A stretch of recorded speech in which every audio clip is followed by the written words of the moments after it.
it's Don Skaggs again for Empowered Inventing, the one place where you can come where we try to help you help other people by taking your great idea, the right opportunity, mixing that with sound wisdom so you can turn them into real things like products and businesses that make money. And those people that you help, they say thank you. Please continue helping us. Let us give you the ability to do that by sending you for certificates of appreciation called dollar bills. Now, I want to talk about a question I get asked quite a bit by inventors and entrepreneurs, and that is, Don, how much is my patent worth? How much is my patent actually worth if I was to try to sell my patent?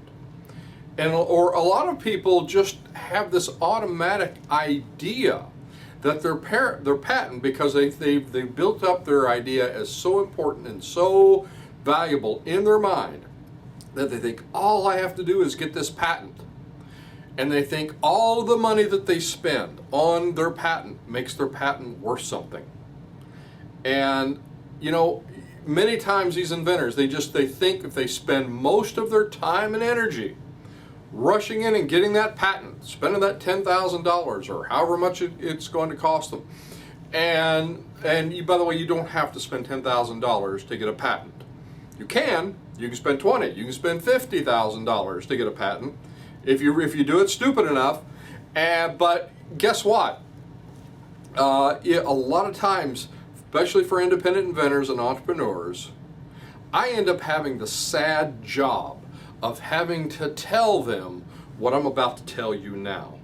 So I want you to listen to this, because a lot of times these people have mistakenly believed that what they spend on their patent is what makes it valuable, or that's it. Don, I spent $10,000. This has to be at least worth $20,000. I spent $10,000 on it, Don. Surely it's worth $10,000, right? No, one has nothing to do with the other. And let me tell you why. What does make a patent valuable? Is it the money that you spend on it? Well, you have to look at it this way.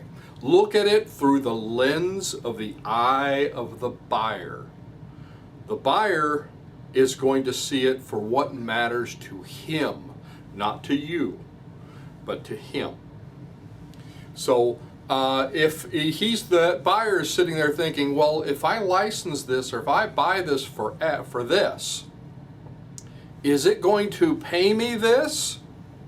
Now you might think in your mind, because you've sat there and thought about it and thought about it and thought about it, oh, I know people are going to want to buy this. I know that somebody's going to really, really want this. But you've not tested it in the marketplace. You don't have any real world experience with the product. The product has no real world experience with whether it's going to sell or not. That's not going to tell anybody else that. So this is only true, it's only going to have value if this buyer can sell it, make it and sell enough of them to overcome that X, overcome that price that they're paying you for it, overcome that royalty of what they're going to pay. It's what they call ROI, return on investment. So what they're thinking in their mind, first thing, what kind of, if I license this patent, if I buy this patent, whatever they're going to do, then am I going to have a return on my investment? And then they're going to wonder if it will sell. And if it's an unproven patent, unproven technology in the marketplace, they don't know that. So some will take a chance, and yes, it does happen, but you're not going to walk in with a napkin sketch and walk out with a check for $1 million. The world does not work that way. But you can still convince them, though. But you need to make a strong case in order to do that. And there's a lot of really good ways. There's a lot of really good books out there. Stephen Key has a great book called One Simple Idea. It's all about licensing. It's a book, someone I highly recommend. So if you, now, a little more in my world though, if you have a little bit of proof that it's selling, if you sold some on a small scale, because I kind of take that entrepreneurial route. So if you can sell it on a small scale, that'll help a lot. And sometimes you can do it, sometimes you can't. Sometimes one route's better than another, depends on the product, the industry, a lot of different things. But I've always felt like if you can prove a little bit of it, if you've kind of tested it some, that'll kind of go a long way, or a lot further than if it's something that's never seen the light of day. Now, another question you can ask about finding out whether your patent is really worth something is, do you have other things to go along with it? Well, Don, what do you mean by that? Well, what I mean is, do you have good optics for your product? Can you make it look like it belongs in their product line? And by the way, don't sell, cosmetic face cream. Don't try and sell cosmetic face cream to a company that sells fishing supplies.